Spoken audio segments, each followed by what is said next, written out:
Good morning student, class fifth. आज हम नया पाठ शुरू करेंगे। पार्ट 3, अपनी वस्तु। क्या नाम है पाठ का? अपनी वस्तु।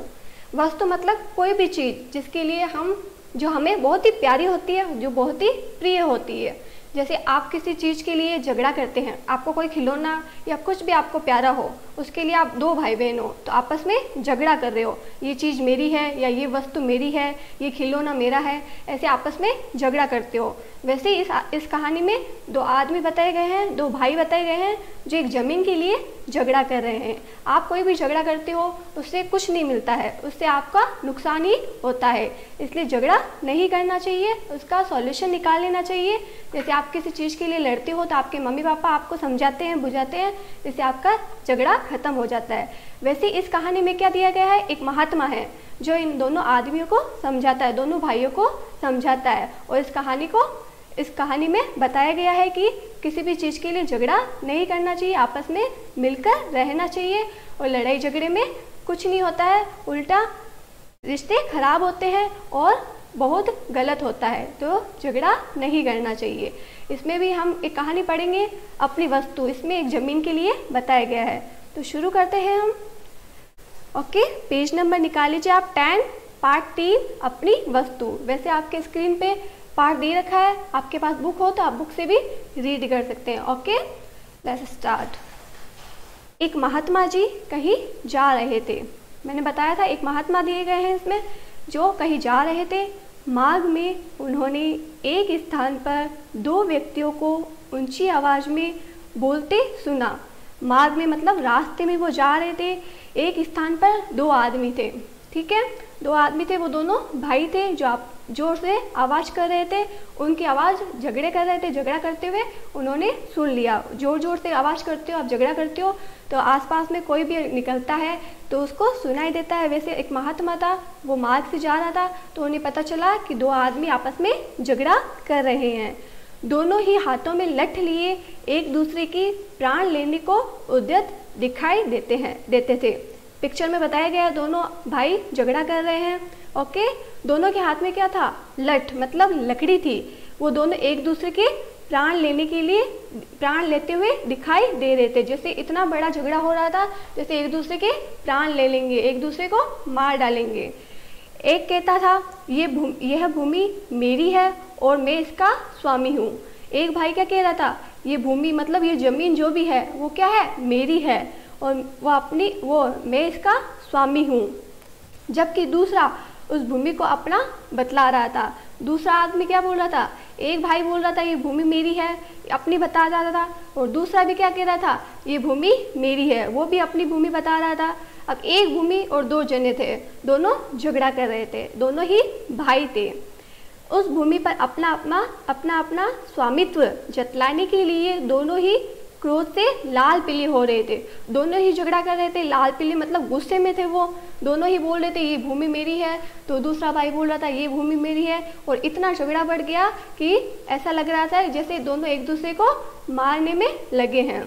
अपने अपने पक्ष में दलीलें दे रहे थे। वो अपने पक्ष में बता रहा था कि ये ज़मीन मेरी है, पिताजी ने ये मुझे दी थी। वो अपने पक्ष में बता रहा है ये ज़मीन मेरी है, मेरे पिताजी ने ये भूमि मुझे दी है। ऐसे दोनों आपस में अपने अपने पक्ष दे रहे थे, दलीलें दे रहे थे। तभी संत महात्मा तो स्वभाव से ही दयालु एवं परोपकारी थे। एक संत महात्मा जो मार्ग से जा रहे थे, दोनों को झगड़ा करते हुए देख रहे थे, वो परोपकारी और दयालु थे। दयालु होते हैं, आपको पता ही है, संत महात्मा सारे परोपकारी होते हैं, दयालु होते हैं। वैसे वो भी दयालु और परोपकारी थे। सदैव सबका भला ही चाहते हैं। संत महात्मा क्या चाहते हैं, सबका भला हो। वो भी क्या चाहते थे, इनका भला हो, इसलिए वह जाके उनको समझा रहे थे।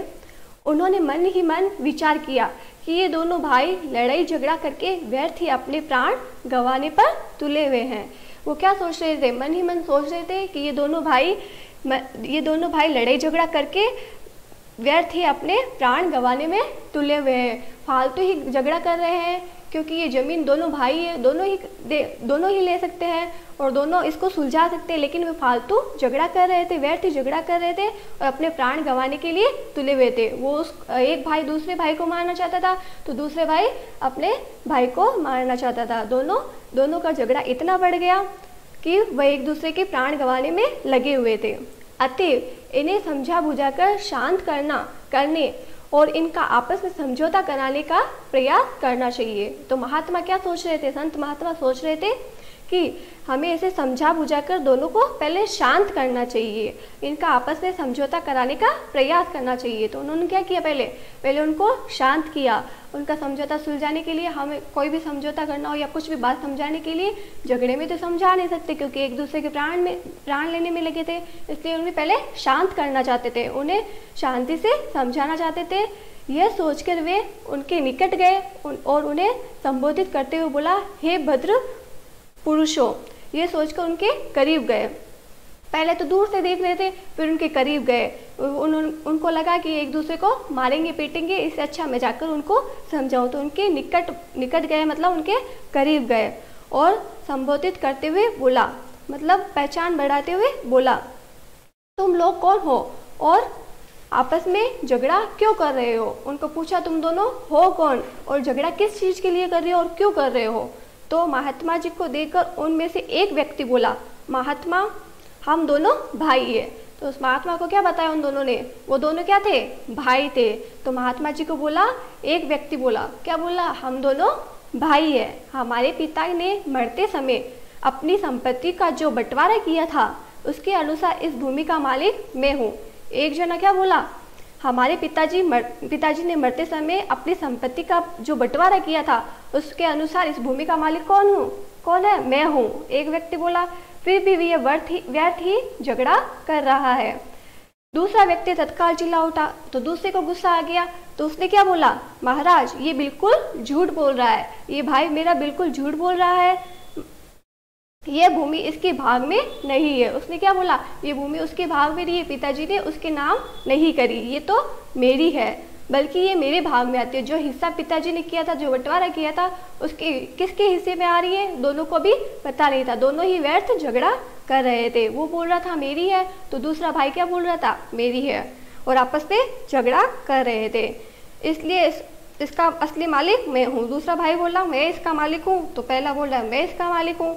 ये झूठ मूठ ही इसे अपनी बतलाकर और मुझे डरा धमका कर इसे हड़पना चाहता है। तो दूसरा क्या बोला?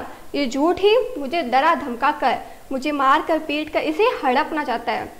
अब वो पता नहीं किसकी थी संपत्ति, किसकी संपत्ति में आ रहा था, किसके बंटवारे में आ रहा था, ये दोनों भाइयों को भी पता नहीं था और व्यर्थ ही दोनों झगड़ा कर रहे थे। तो आज की कहानी हम इतनी ही पढ़ेंगे। आगे क्या हुआ, महात्मा जी ने कैसे उनको समझाया, कैसे उनको बताया कि ये ज़मीन किसकी है, या कैसे उनको राजी किया और उनका झगड़ा ख़त्म किया। आज की कहानी में हमने क्या पढ़ा? एक महात्मा जी थे जो दो व्यक्तियों की ऊंची आवाज़ सुनते हुए जा रहे थे। उन्हें लगा कोई दो भाई आपस में झगड़ा कर रहे हैं और झगड़ा करते करते व्यर्थ में अपने प्राण न गंवा दें। इसलिए वो उनके करीब गए और उनको बोला और उनको समझाया, लेकिन वह नहीं समझे। फिर संत महात्मा तो आपको पता ही है, स्वभाव से दयालु और परोपकारी होते हैं, सदैव सबका भला चाहते हैं। इसलिए वह बीच पर जाकर उन्होंने उनका झगड़ा रोकने की कोशिश की, समझा बुझा कर शांत करने की कोशिश की, समझौता करने का प्रयास किया, इनका आपस में समझौता करने का प्रयास किया। ये सोचकर उनके निकट चले गए। संबोधित करते हुए बोला, तुम लोग कौन हो और क्यों झगड़ा कर रहे हो? महात्मा जी को देखकर एक व्यक्ति बोला, महात्मा हम दोनों भाई हैं। देखो दोनों भाई थे फिर भी कितना झगड़ा कर रहे थे। हमारे पिता ने मरते समय उनके पिताजी तो मर गए थे, उन्होंने संपत्ति का बंटवारा किया और एक भाई बोल रहा था ये ज़मीन मेरे बंटवारे में है, तो दूसरा भाई बोल रहा था मेरे बंटवारे में है, और दोनों लड़ाई झगड़ा किए जा रहे थे। लड़ाई झगड़े में उन्हें पता नहीं चला, हाथ में लठ मतलब लकड़ी भी थी, उससे वह एक दूसरे को मारने में लगे हुए थे और एक दूसरे के प्राण लेने में लगे हुए थे। और झगड़ा में आपको पता है, झगड़े में पता नहीं चलता, एक दूसरे को मारपीट हो जाती है, कुछ भी गलत हो जाता है। इसलिए झगड़ा तो करना ही नहीं चाहिए। इसलिए महात्मा ने पहले क्या किया, उनको समझाया बुझाया, शांति से बैठाया, उसके बाद में उन्हें समझाने की कोशिश करी। अब आगे कैसे समझाया, उस महात्मा के साथ वो कहाँ गए, कैसे गए और कैसे इनका झगड़ा खत्म हुआ, ये ज़मीन किसके नाम थी, ये भूमि किसके नाम थी और ये वस्तु किसके नाम है, वो सारी बातें हम अगली वीडियो में पढ़ेंगे। Okay, thank you.